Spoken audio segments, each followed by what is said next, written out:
అమ్మా భవాని లోకాల నేలే ఓంకార రూపమమ్మా, తల్లిని మహిమల్ని చూపవమ్మా.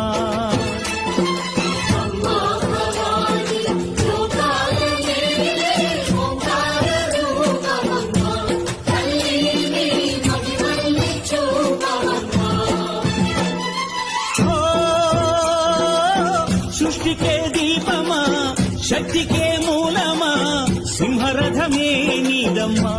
అమ్మ దుర్గమ్మ భక్తులను దీవించుమా.